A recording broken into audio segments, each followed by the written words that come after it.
Beg your pardon? Meredith, who is this coarse person with the foreign accent?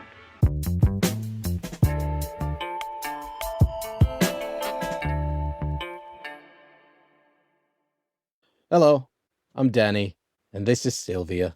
Yo. Apparently, in the beginning of these things, I meant to say follow, subscribe, share, do the internet buttons, all the stuff. I'm not doing that enough, they say. So follow, subscribe. Oh yeah, I mean, the name of the show would probably help, right? Yeah, what shall we subscribe? In the beginning, there was. This is the Talking Ass. There you are. Follow, Boo. okay? And enjoy the show.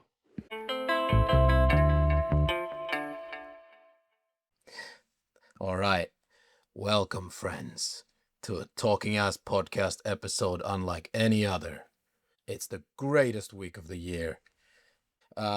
With us today to discuss the best week of the year is our golf correspondent, Ernie. Welcome. Thank you. I'm super stoked and excited. This is far most my favorite golf tournament ever in my life since I was a kid. I've always been amazed about this golf tournament and the traditions and the course. Yeah, I was gonna ask, since you're a Finn who lives in Australia, often Europeans, Australians, it's the British Open that is their favorite tournament. Also for broadcast reasons, it's like in your childhood, the British Open, you could have actually watched it in the daytime, whereas Masters is more of an evening watch. But yeah, mine too. Interestingly, it's just the magic of it. There's something about it. Yeah, I reckon it comes from my childhood. So my father used to be a professional golf teacher, and he used to live in his early 20s in America. And I think all his life he was pretty fascinated about American golf and the traditions of the way they play in America and how they take care of the courses and everything. So I think it rubbed on me since I was a kid, the hype of American golf. And I mean, availability is one thing there as well. Like, let's not pretend like how you experience it on your screens or on TV or on YouTube or whatever. The Masters is just way ahead of any of these places. Like, sure, US Open is played on the California coastline or whatever, and awesome, amazing, iconic places, but the Masters just that lush green and pink azaleas, and then it's available. Like, all you need is a VPN and you go to masters.com, and even as a European or an Australian, you can watch pretty much every shot of the tournament for free. And on YouTube, you can watch old classic Masters for free. So just none of these other tournaments have like that kind of availability. Yeah, correct. And you can see everything and they show everything. The way they still hold their privacy is amazing.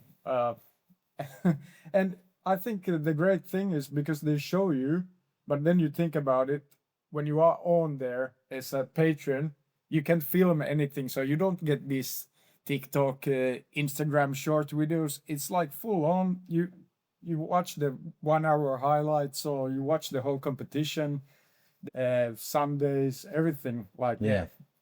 I love it. I absolutely love it. I mean, and the way they also build up the excitement, it's like in the today's world, there's not enough slow burn anymore. And they start with all these weird traditions where there's old people doing the first tee shot, and then the first groups you see on Thursday, you've waited for 6 months for this tournament because the previous major is played in July or whatever. And you see suddenly these old groups, the first people they send out are like previous champions who have no chance of winning. So they build the excitement. You have to have watched for like 2.5 hours of the broadcast before they even send the first star player out there. And then by the time it's Sunday afternoon, you feel like you've invested such a chunk of your life in watching this beautiful golf course that now it just comes to this like beautiful conclusion, as long as the tournament isn't a blowout. And I feel like many comps in the world like don't have these big traditions like the honorary starter. I will remember, even if I seen on film Gary Player and Jack Nicklaus and Arnold Palmer.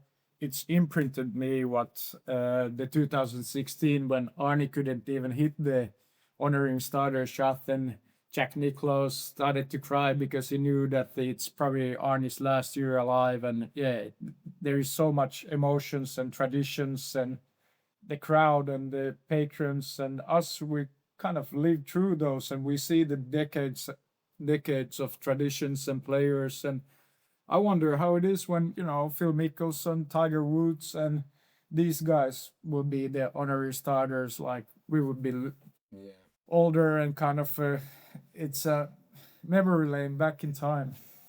Yes, and it's your own it reminds us of our own mortality in like this really sweet way, but also a sad way. So it's such a happy moment for everyone to see all those old legends, but then it also reminds you how old you are. Like when eventually Tiger Woods and Phil Mickelson are the honorary starters at age 70 or something.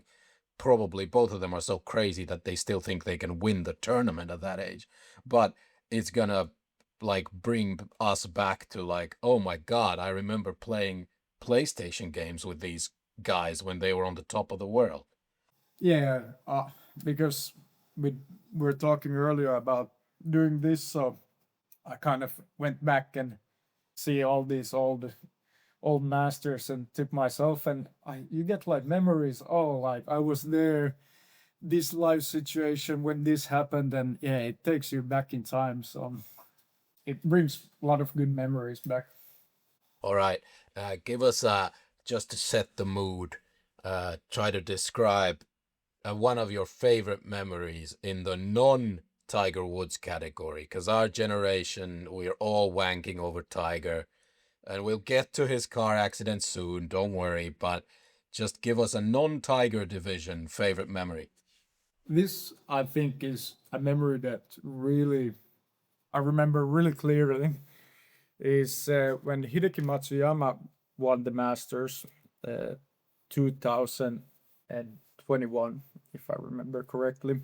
And his caddy, Shota Hayoti, puts the flag back, and he just bows deeply to the whole course. And I think the respect of just how he did it just shows the whole respect, how honorable and how important the tournament is, not only for the players, but the caddies, the patrons, for everybody who is involved, and the respect the tournament has with the pros and the caddies. Like, yeah, I think they respect the whole tournament, and it just brings in myself like, wow, like think if you could build something like this in your life, and how hard they practice and everything. So I always remember that 2021 victory. And then that's non-Tiger, but of course when we are Tiger area, so I have many memories of Tiger Woods. And With Hideki's caddy, you definitely stole one of mine, and that's great. But so what he does, a context for people, is this was the first ever Asian winner of this tournament, and golf is huge in Japan and South Korea. They've mostly had superstar female players, not so many men. So he does like a similar kind of bow to the course itself after the winner, his own player and boss, has left the green. He does this bow on his own to the actual course, one of those martial arts bows in Asian martial arts where they bow to the actual gym when they leave the gym. yeah, and in Japan, the deeper the bow is, the more appreciate you the course or the person. So usually in Japan, if you meet the elder person, you bow even deeper because you show more respect for your elder. Yes. And I do have to say, there was one thing about that disappointed me. So for those who don't know, go back and watch Old Masters. But the current commentator, Jim Nantz, who's been doing this for CBS for decades, has become the voice of the Masters, at least for us and even the generation above us.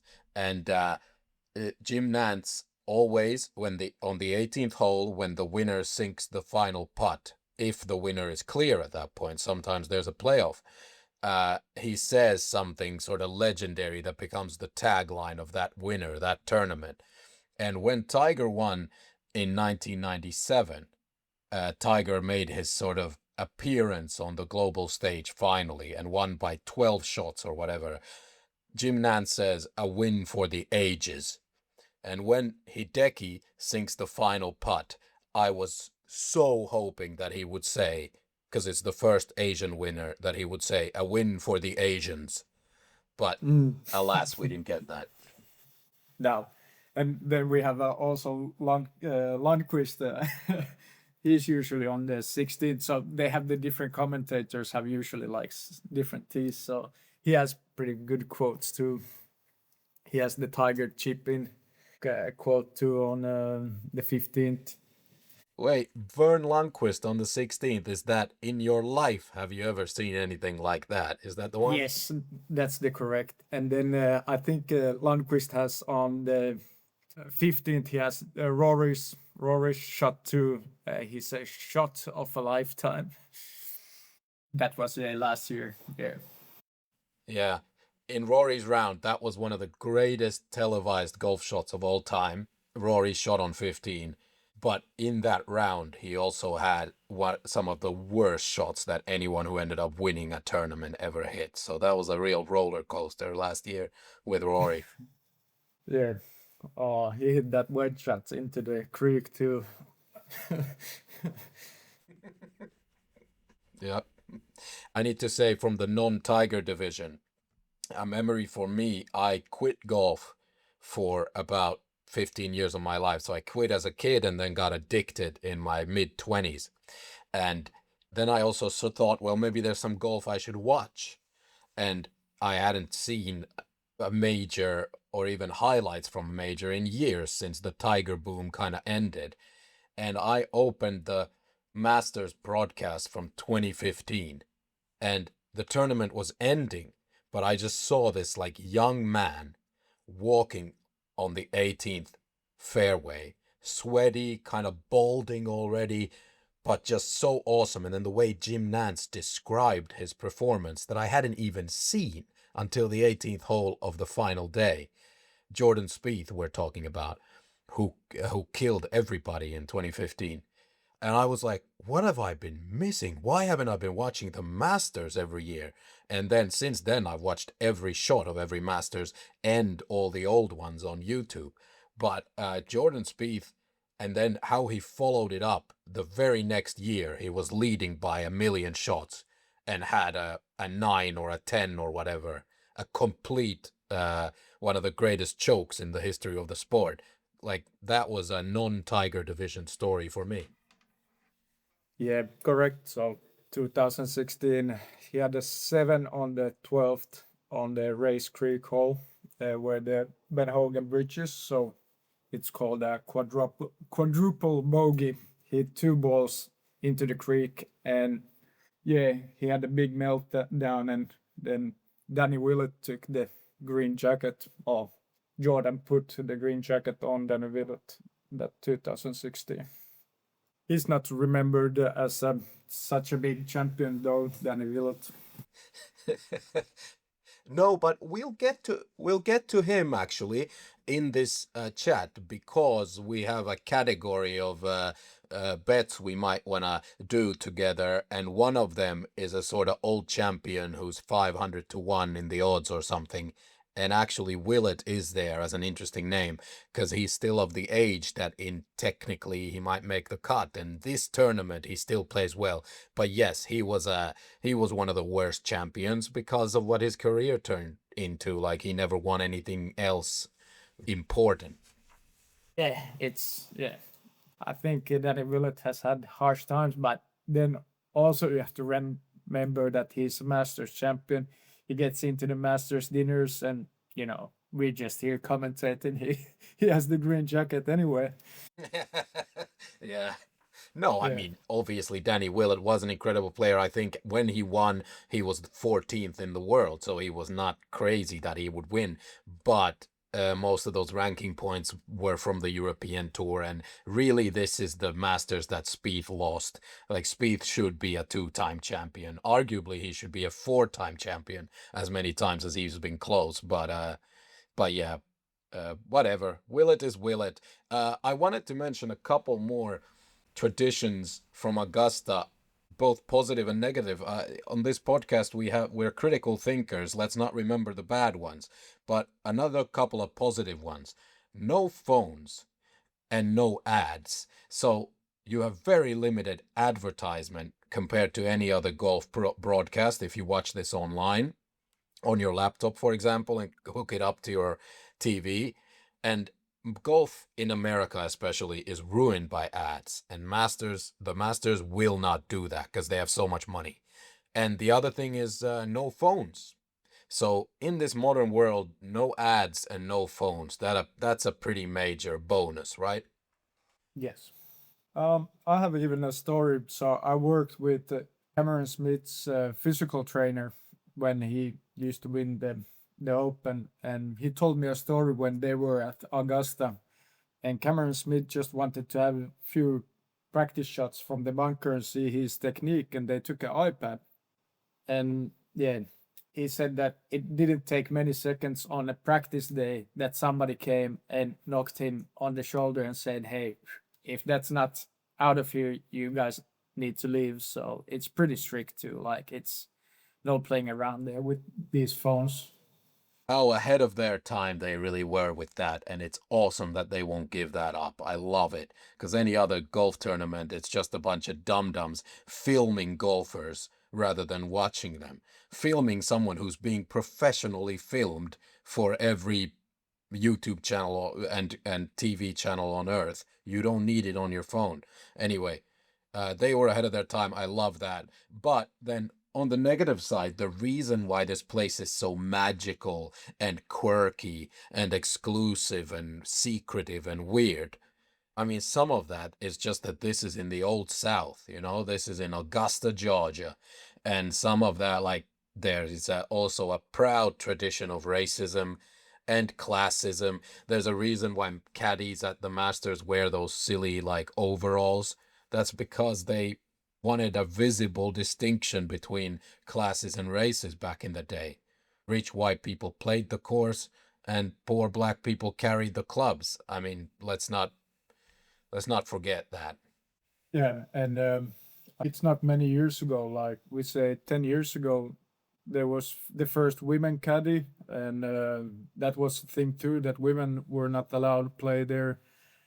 Colored people were not allowed to play there. And I think Tiger Woods was one of those who kind of ruptured even more the values there, that they were colored people playing in the Masters before Tiger, but he kind of put the fist down that we are here and we are staying.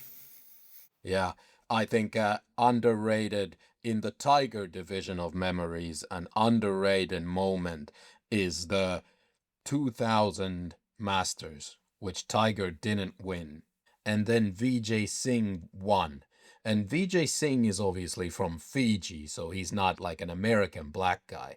But visually, that image, check that out on the internet, where Tiger Woods gives Vijay Singh the green jacket, and it's two dark-skinned people surrounded by these like rich white guys in green jackets at like the most, arguably like one of the more racist, more exclusive places in the sport.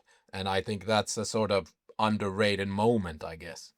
If I remember correctly, maybe it was 98 even, we just sing one. Could be wrong. Tiger won 97, 2001, and 2002, 2005. Yeah, so it must have been 98 then. No, yeah, it must have been 98. Yeah, because when Tiger was the defending champion. Correct. No, Marco Mira won in 1998. It's the other way around. So yeah, Vijay Singh gives the green jacket to Tiger. And if you look at the image, Vijay Singh is actually, even though he's from Fiji, he's darker skinned than Tiger Woods, who's also half Asian. So they're both kind of mixed, but whatever, that's not my point. My point is it's a cool picture, so it must be VJ won in 2000 and then it's Tiger wins in 2001. Yeah, and they have the tradition that they are there with the chairman and they go to the room, and first there is the best amateur player too in the room, and then there is the previous champion and then the new champion, and the previous champion puts the green jacket on the new champion, and then they have all the handshakes and nice smiles there and chit chat. It's still nice traditions. Some years they have done it on the green, and some years they have it in the chairman's room. I'm not sure about that tradition fully. Why they've been switching it, being on the green and sometimes in the room. Yeah, that Tiger and VJ moment is on the green. Now that we have come to Tiger, it'll be a sad moment. We won't actually see Tiger Woods in this tournament, most likely. If the world was a fair place, and especially if the American justice system was an equal and fair thing, I think Tiger would be in prison, considering the amount of DUIs he's had and so forth. But alas, he's probably gonna watch this from home. How do you feel about that? Oh, well, I think it brings many opinions. Like, I feel he's the face of the PGA. Like, he should start to take more responsibility. I understand that there must be some mental issues, and it's sad, but he's a grown-up man and he should take more responsibility of his behavior.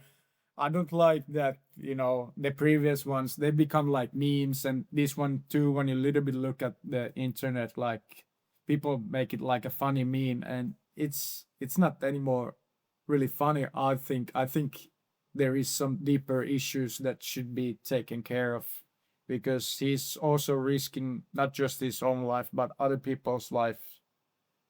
It's pretty sad personally for me. Yeah.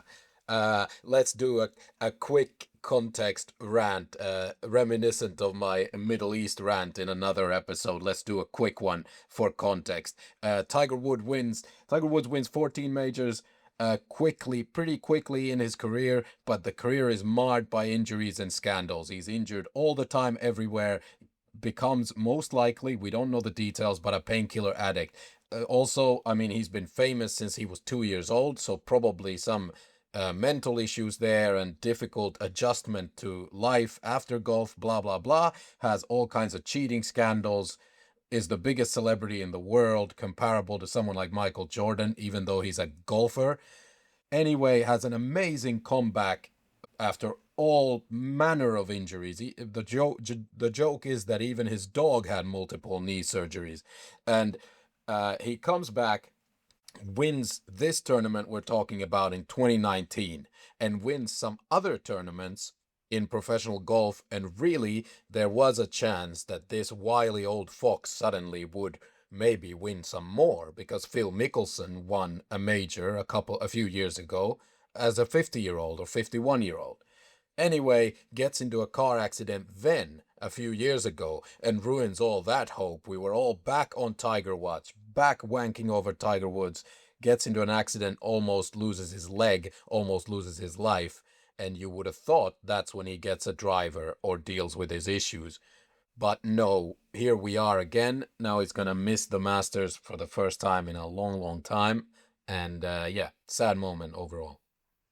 Yeah, and I even watched the TGL when they play against LA, like Jupiter, and you look at his like swing speed and ball speed. He has still the speed. Like, I think if he was hitting it 174, like that's like full on speeds. Like, it's not slow. Like he was, and this course you don't need to bomb it. Of course, like we say Bryson DeChambeau, who says that it's par 67 or what, because he thinks that his speed is gonna overpower the course. It's not like that. The old fellows played like a chessboard. They positioned themselves always in correct spots to hit the correct shot to the greens. You need to know and read this place. Like, that's why the old fellows also can play this course, because you need to position yourself perfectly to have the perfect angles for your next shot. Mm. Yeah, about that actually, that's interesting. By the way, those who haven't heard, Ernie was on the show before talking about he's been involved in golf course construction and design since he was a teenager. So go back and listen to that. It's somewhere in the back catalog of the show. Let's get to that. The course, you're saying you don't need to be a bomber, but nowadays the course has gone through so many changes. There was the Tiger Woods tiger proofing of the course back then, a couple of decades ago, when Tiger was arguably too powerful of a player for the course to have a defense. And then there's been other generations now with even more distance than the Tiger era. And now the course has bought land and diverted actual like state highways and shit to make space for tees that are brought further back.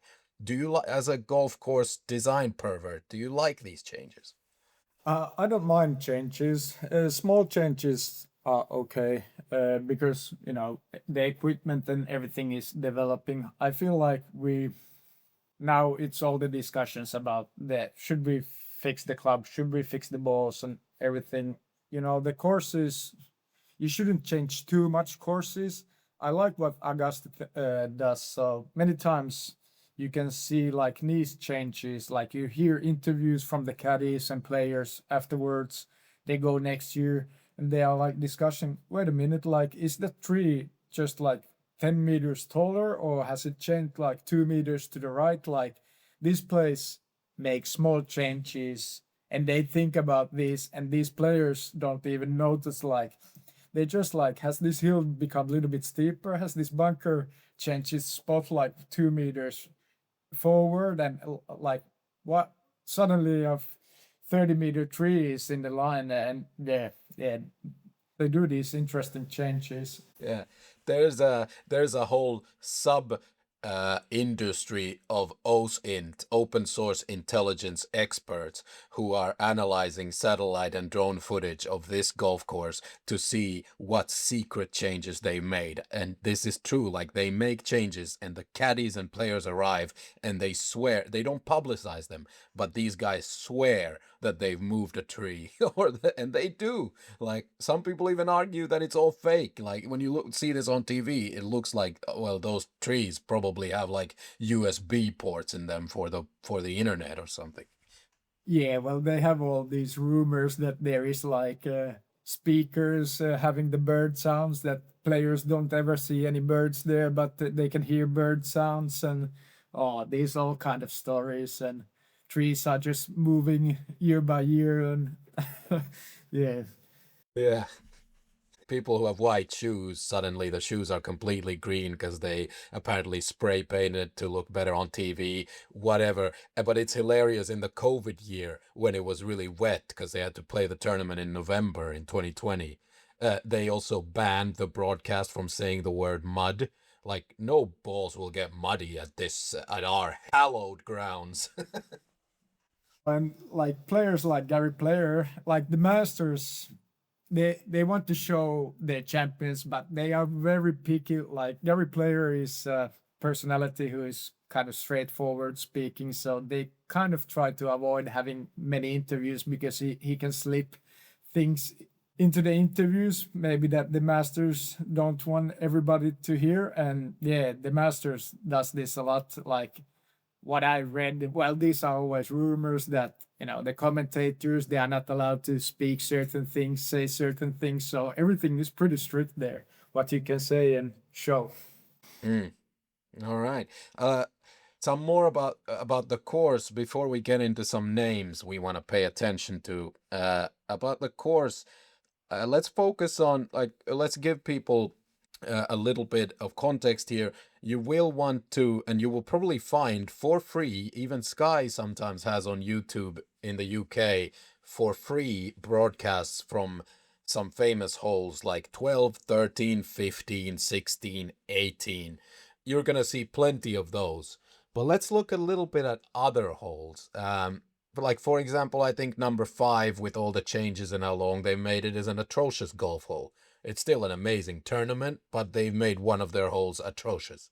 But do you have any viewing notes or special memories from some of the less famous holes? Well, if we talk about the fifth, so there is, if I remember correctly, there's those left side fairway bunkers that you should avoid completely. And 2019, even if Tiger Woods won, he made 4 days in a row, he made bogey on that hole. So, yeah, it tells a lot about that hole. Yeah, wanking of Tiger, but yeah. I have a non-famous hole. I think 9 is a really underrated hole. I love watching that. And my main memory is also in the wanking over Tiger division. Because when Tiger won in 2019, that amazing comeback victory, in the final round, remember he hit a bad second shot into 9. And it went to the top tier of a 3-tier green that if he hit that downhill putt like 0.5% too much power, it would not only roll off the green, it would roll down this hill and all the way like 40-50 yards down the fairway, so that he would have to hit a wedge again into the green.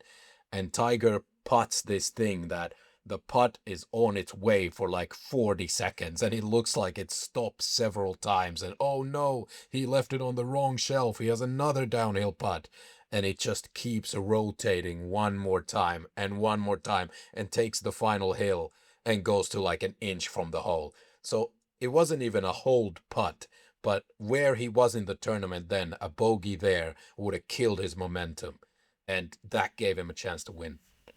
And something interesting to look at is that you don't see any players putt outside of the greens, and there is a reason why. So Augusta always cuts around the green towards the green, so away from the green. So that means if you're gonna putt, the ball is going to start to bump. So they want to challenge their players to chip on these luscious, fast glass greens. Yeah, they're like hockey rinks, those greens. And yes, you're right. You always see wedges from around the greens. I mean, short game, really, it's a second shot golf course. Like, driver can be pretty wild because, as we said, the forests are nowadays all fake anyway. So there's barely any actual like shrubbery in the forest. So you can always find your ball. It's really a second shot golf course. Be in the right place so that you can hit the right shot into the green. And then it's a short game course, right? You need to be an incredibly good chipper of the ball. Bad putters have gotten away with it at the Masters, but chipping is a thing. But if we go back to the 9, I like the 9th hole too.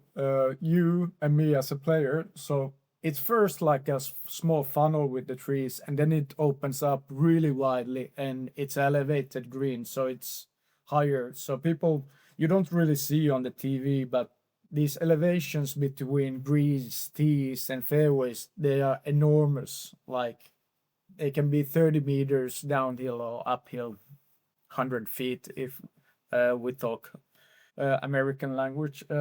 And on the 9th, after you come through this funnel into this open wide space, so you know yourself when you play golf, when you come to this open wide space without any trees or any kind of backstop, you start to question your meters, that it looks like it's further away or closer away. So yeah, this course kind of plays mind tricks on you this way too. Yeah, the elevation changes are incredible. Nowadays, the broadcast is getting better at showing how high up certain greens are. Like they film the players walking from the fairway and you can't even see them, and then their head appears and you realize like, oh wow, they're walking really steeply uphill.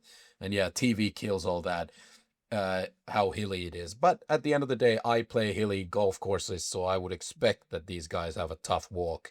So for me, that's not such a big deal. I think it's a big deal for those of them who are PGA Tour players who often play pretty boring copy-paste style golf courses in America. And there is a lot of discussion too about it. That's why a little bit the old timers have a hard time here because of the walk. And the guys who are out of shape usually try to walk the funnels of the shape, so they don't do up the steep uphills. They try to kind of walk around these these steep spots, and I don't know.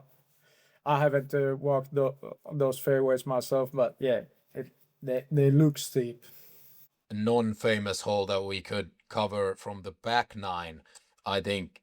Well, from the front nine, 8 is fantastic too. I love 8. Well, I love most of the holes except 5 maybe, and 17 because it's at the end of the tournament between the famous holes of 18 and 16 and 15 is a bit of a letdown.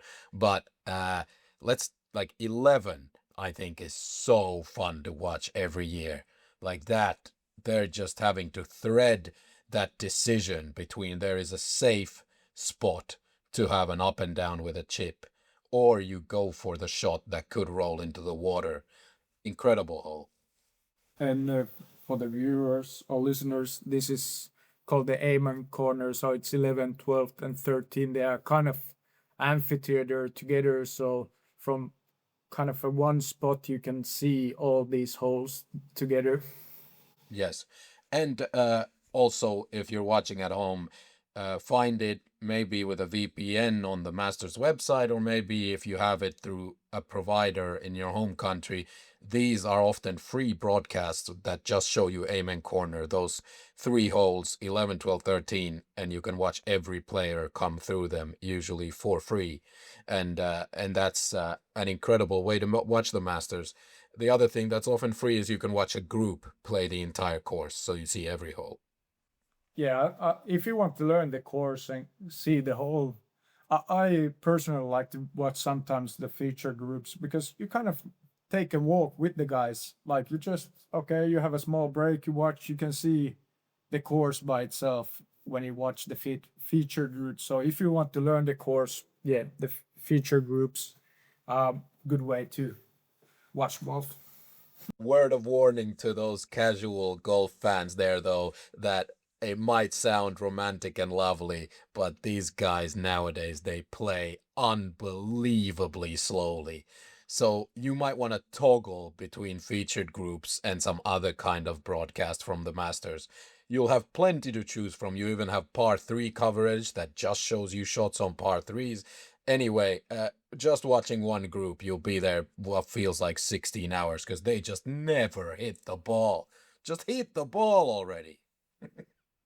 Got any other holes? I think a good one was 2022, the third hole. Scottie Scheffler was playing with Cameron Smith in the last round, and he hooked one left into the pine straws, and then he got from the pine straws. The green is like really elevated, so he got in front of the green, and it kind of rolls back into this ball area, where I would say laid down area, and Cameron Smith and Scottie Scheffler both were in the same spot, and Scottie Scheffler did that chip in for a birdie there, and Cameron Smith hit his 10 meters too long and made a bogey there, and it kind of made the set on that tournament who is going to win the green jacket, even if it was only the third hole. Yeah, really underrated hole. The third as well. Yeah, really strategic. Watch the differences between guys of where they're trying to put their tee shot so that they have the best chance to get close to this flag that often on the final day is on a shelf that's about 4 meters by 4 meters, 5 yards by 5 yards. They will put their tee shot to where their favorite distance and angle is, that they have the best possible chance of hitting that shelf. And it's really fun to watch what they try to do there.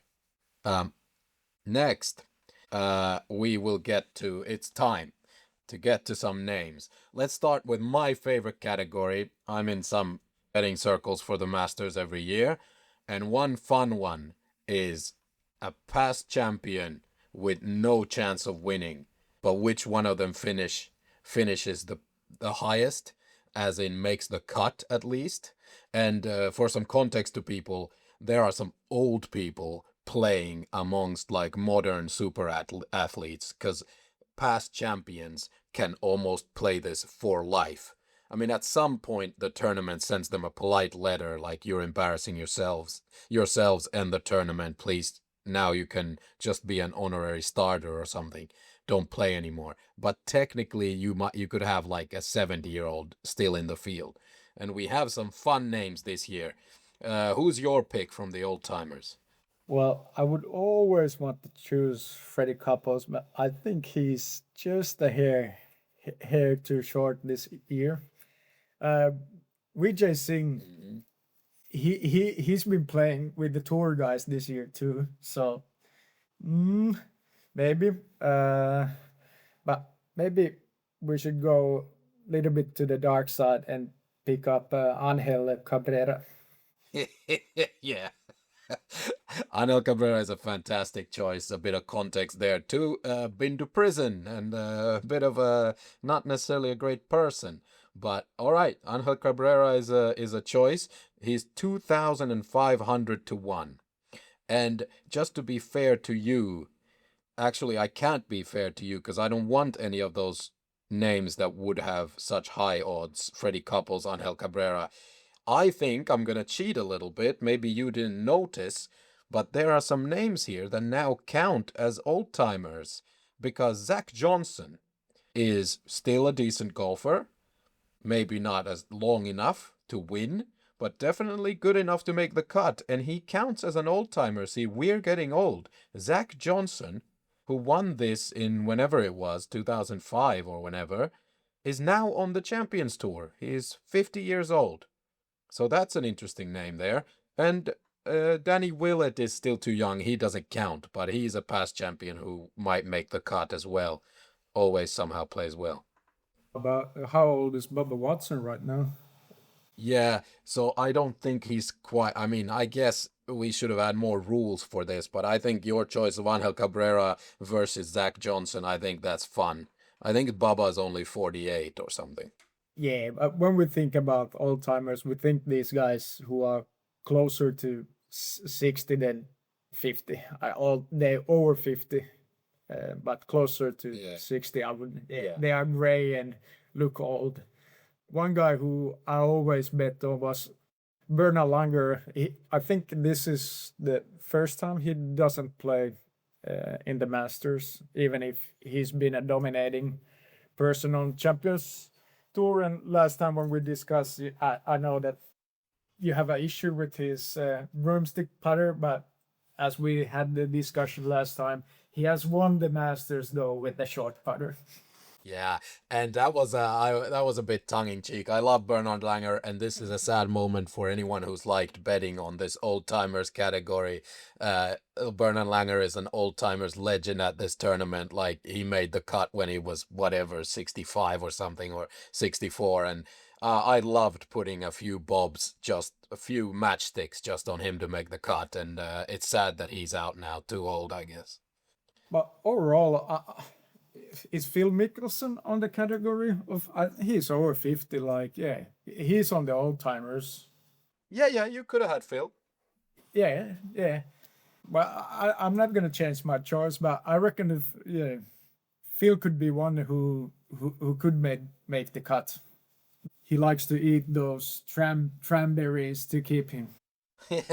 Yeah, absolutely. Phil could make the cut, but Angel versus Zach Johnson is our choices. We can't go back. That's really fun, actually. We'll see how that goes. Then the next one, from the roughly around 50 to 1 to win, like the middle category guys, you gotta. I mean, it's good to build a roster of names. Like you got one name from the fun category of old people who have no chance, but then these middle guys, that's where you make your money. So some 50 to 1 guys or so. Who do you have? 50 to 1. I would say I think this Masters is going to be so interesting because there's so many these second tier guys who can win. I would say Minwoo Lee could come from behind and show us something amazing.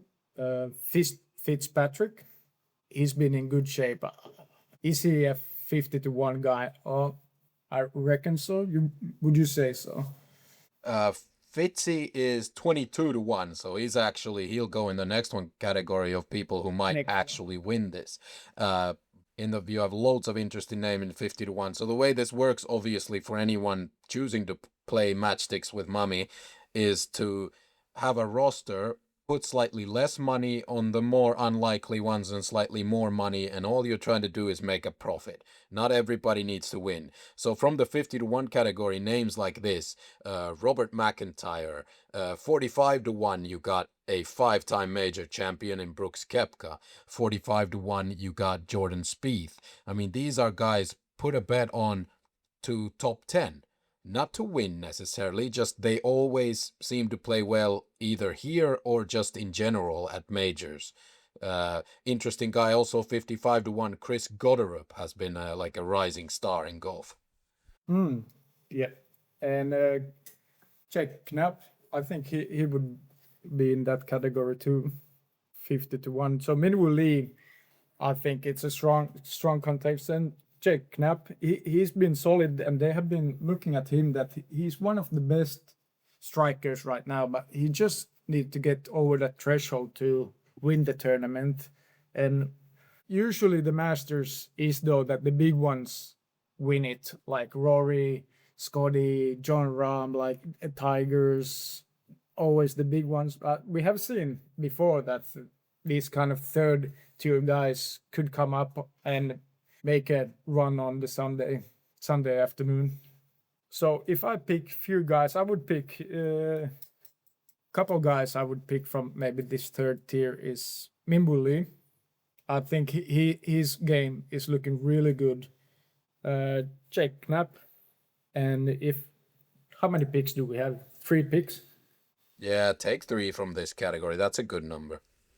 Go real crazy. I say Gary Woodland. Whoa, fun. Gary Woodland won last week. Out of those picks, actually, you have some value there because Gary Woodland is actually 100-1 and Jake Knapp is 80-1 at the moment. So that's really good. And these are guys that if you sprinkle a few matchsticks on these people, when they if they play 2 rounds well, you might get a cash out already and make a profit. Like, all you're trying to do is make a profit, not, you can also cash out some of these, especially 100-1 bet on Gary Woodland, who won last week. But some context there, he does have a brain injury and severe PTSD from it. So he's not like the healthiest guy. So, but still great pick. I think it's interesting. He looked good the last weekend, and actually I'm looking at the Texas Open. I watched a little bit of that, and there is Big Tony. I don't know if Big Tony is this year in the Masters, but he's in the lead with Fleetwood. So Big Tony is 125-1. I mean, there is arguably there is this 4th tier that we're not covering here, but really interesting names in that 200-100-1 category as well. Big names, Daniel Berger, Harris English. I mean, anyone, and also in this tournament, it's really easy to finish top 20. Because remember, you got all those old guys, you got a few amateurs. So if you bet on these big value picks like 200-1, 175-1, 150-1 is Harris English, Daniel Berger. If you bet on those, remember a top 20, don't lose faith, because all they have to do is make the cut and then play a good Sunday or Saturday round, and they're right there. It's really easy to finish top 20 in this. Top 10 bit harder, but keep that in mind. And these 110 and 200, there's both of the Højgaards are in that category too. Like the Danish boys, twins are not bad players. Seems like they're always there in the hunt. Maybe not in the majors, but in these big tournaments. So it's always a coin flip, I reckon. Yeah. The odds makers are not giving a lot of respect for our boy Sami Välimäki, the first Finn to be in this tournament in a while. 400-1. And a great story about the Finnish player who has been here. Mikko Ilonen played as amateur 2001, and his first 2 rounds he played with Tiger Woods, and Tiger Woods won that year, and Tiger Woods 2001, he got his own category called the Tiger Slam, and that means that he was the defending champion of all the majors at the same time. Yeah. That is a ridiculous achievement, by the way. But good for Mikko for being a small part of that. I'm sure his Finnish Zen helped a lot with that. And then we have people who may actually win. By the way, 40-1 category, I forgot Patrick Reed. I'm going to sprinkle a top 10 bet on him because he is always dangerous at this tournament. Then, people who might actually win, pretty much it's 12 to 15 names. Go ahead.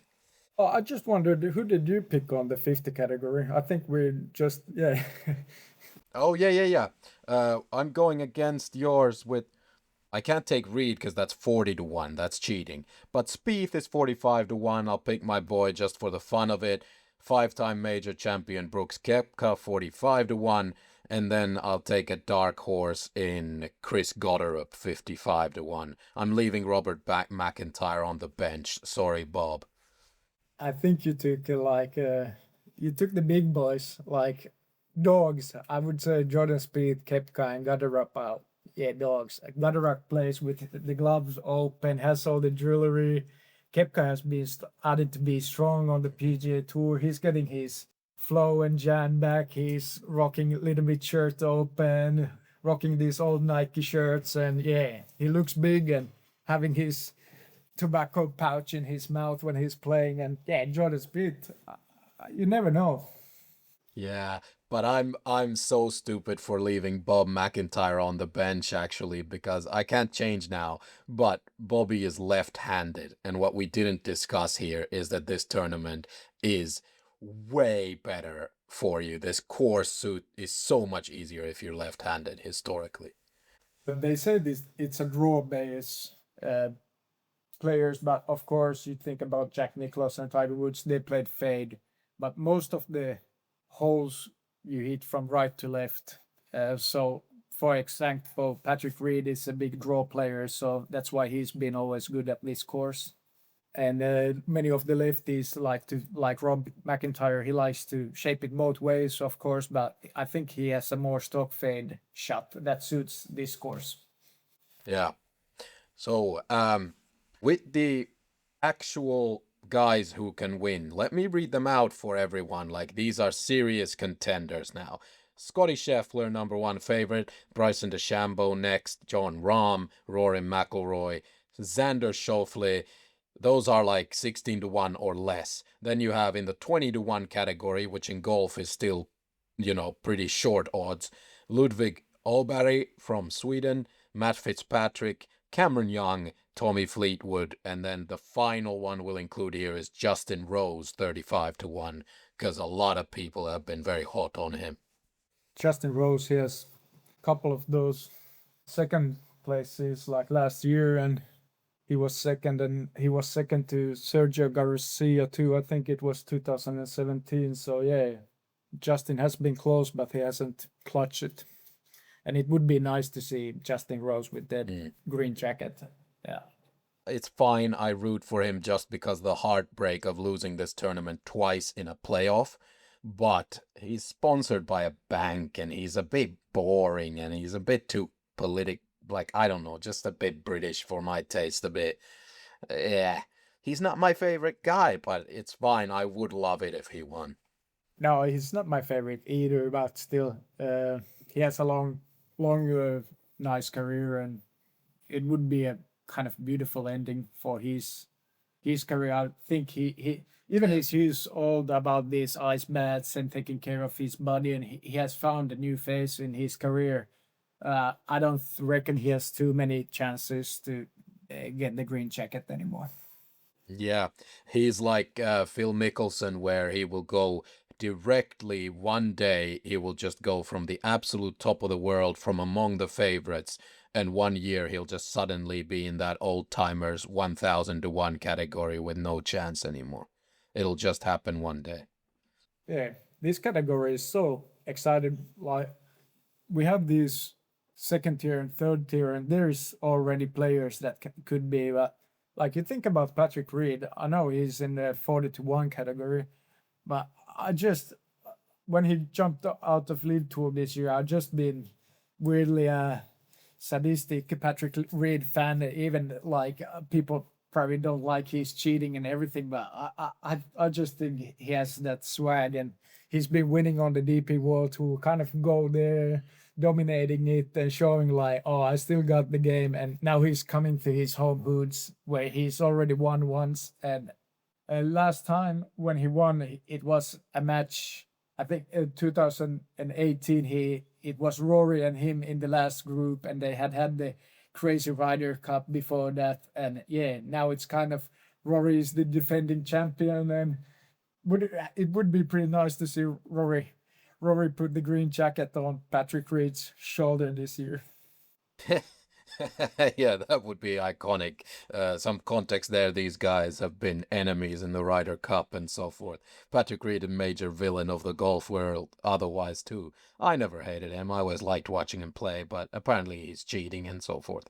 Out of these, I'll go first because you've been going first, so put me on the spot here. So we're picking two of these favorites, one to win, and the other one has to finish top 10 as well. The top 10, really, I think Bryson is a feast or famine golfer, so he's not going to be my top 10 pick. I'll leave him maybe as the winner, but I'm going to go with Jon Rahm to finish top 10. He's a fighter. He always comes out of nowhere on Saturday and Sunday as long as he's made the cut. And to actually win this is really, really tough, but McIlroy won't repeat, and he's a bit injured as well, so it's gotta be Scheffler. Sorry, I'm taking him off the board. He's gonna win this for a third time, even though he hasn't had a great season so far. Yeah, he has had some. I think he's got now the second kid and everything, so I think the concentration has been a little bit off this season, but you can still see the dog in him. He always makes the cut, and he comes and yeah, he shows teeth, and this is his cup of tea. So on, he has a couple of green jackets, and I think he doesn't really take too much stress or pressure on him in this tournament. I'm gonna go a little bit different way. Usually it's the big ones who win here, but I'm gonna maybe pick a few guys that are more on a hot streak right now. So who I really wish would be my top 10 guy that I lost my belief in the players. Ludwig Åberg, I'm not gonna pick him. I wanted to pick him, but when he lost in the players, the way he lost on that Sunday to Cameron Young and the Fitzpatrick and the other boys, like it didn't look good. Like, he just melted on that Sunday on a big tournament. And every year people are talking that Ludwig is gonna win. Ludwig, my boy, the Swedes, they're usually pretty strong, but I can't pick him. So I go with my guts here, and I'm gonna choose Matt Fitzpatrick in top 10. Love it. And to win, unfortunately, I'm gonna go with American player, and I think it's gonna be Cameron Young's year this year to win this. He had a strong Ryder Cup. He won the players, and last year, who won the players and who won the Masters? Rory won the players, and then he came up and won the Masters too. So we're gonna have the same situation this year. That is a courageous pick, and I think a great one. All right, we have really fun rosters here. Let's see how we do. And my God, I'm so excited for this tournament. Where are you gonna watch this? I'm gonna watch this in Brisbane, Australia, on KO. So that's the sport channel that shows the Masters here in Australia. And I'm gonna be on my home couch, just relaxing. Awesome. I recommend that too. This is not a pub watch. You want the magic and just the serenity of this weird, fake, green, exclusive, just strange, silent place. And silences will be punctuated by roars. And when you fall asleep to nap, you'll be woken up and you know it's because something amazing happened because there's suddenly noise. So yeah, I look forward to it. It's I do usually vpnmasters.com. If that is giving me any issues, then Sky or whatever, YouTube, or find your own solution. But this is so exciting. Thank you so much, Ernie, our golf correspondent. Everyone go listen to the episode we did a little bit about Ernie's life and golf course construction and design, and send your feedback and your own picks to talkingasspodcast@gmail.com. Follow, subscribe, share with a friend, enemy, neighbor, relative, lover. Thank you so much, Ernie. Thank you.